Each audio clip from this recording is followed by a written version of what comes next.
Imagine this. Over 100 men, women, and children vanish without a trace. No letters, no graves, no sign of struggle, just silence and a mystery that would echo through the centuries.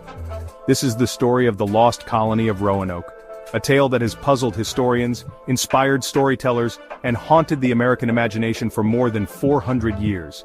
In 1587, a group of English settlers led by the artist and explorer John White, and backed by the ambitious Sir Walter Raleigh set sail across the Atlantic. Their destination, Roanoke Island, off today's North Carolina coast. They dreamed of building a new life, carving out a foothold for England in the New World. The land was wild, the future uncertain, but hope ran high as they established their fragile colony. But when a supply ship finally returned in 1590, after 3 long years, the settlement was eerily deserted. The houses had been carefully dismantled, not destroyed. There were no bodies, no signs of violence or battle.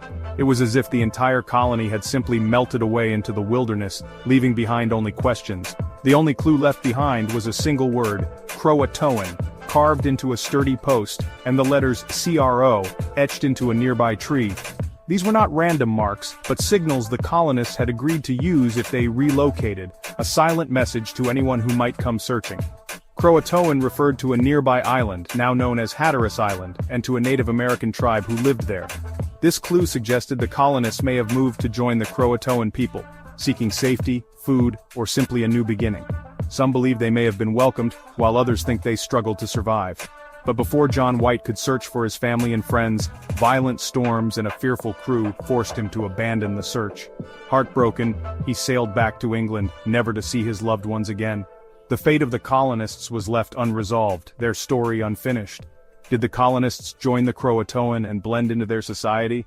Did they perish from disease, starvation, or harsh conditions? Or did something darker happen? Conflict, betrayal, or disaster? Theories abound, but the truth remains elusive. The mystery of Roanoke has haunted America for centuries, sparking endless debate and fascination. Historians, archaeologists, and amateur sleuths have searched for answers, but the lost colony keeps its secrets well hidden.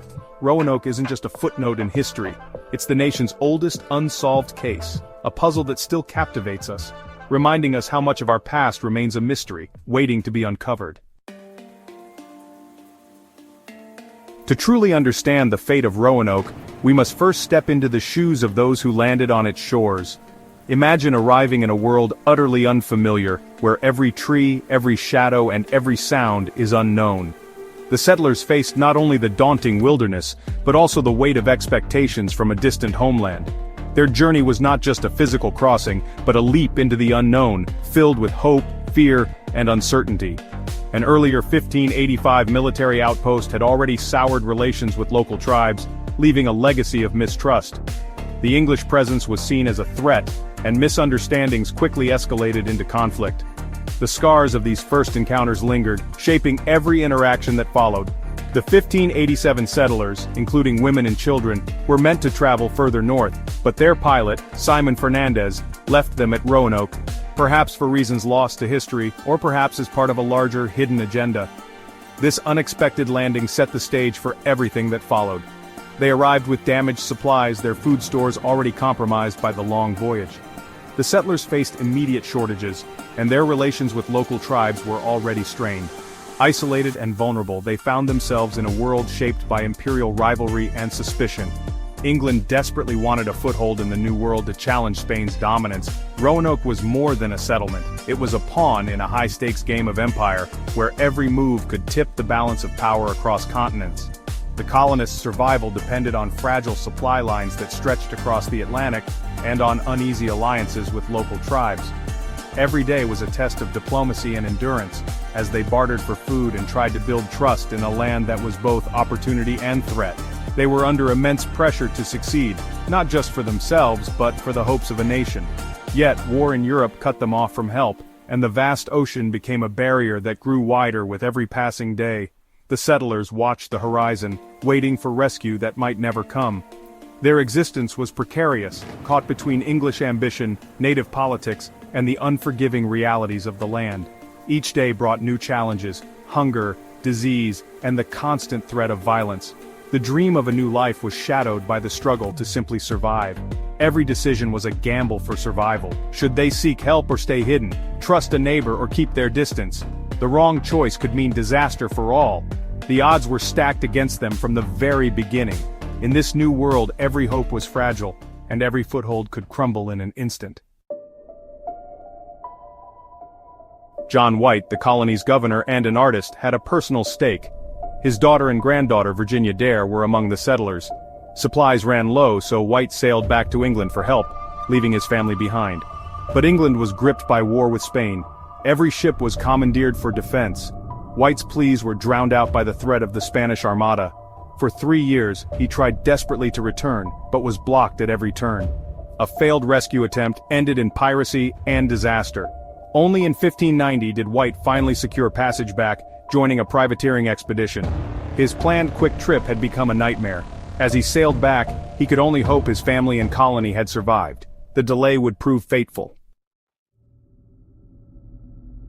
On August 18, 1590, Virginia Dare's 3rd birthday, White returned to Roanoke. The settlement was eerily silent. The smoke they saw was just a forest fire. The site wasn't destroyed but carefully dismantled, houses taken down, not burned. A sturdy palisade suggested preparation, not panic. White's buried chests had been dug up and ruined, likely by locals after the colonists left. The only real clue, CROATOAN, carved into a post. A storm and a restless crew forced White to abandon the search before he could reach Croatoan Island. He sailed away, never learning his family's fate. The scene pointed to an orderly departure, not violence. The mystery deepened. Where had they gone? The answer was just out of reach. Roanoke's fate was sealed by bad luck and bad timing. Croatoan was no riddle. It was a clear message left behind for anyone who might come searching.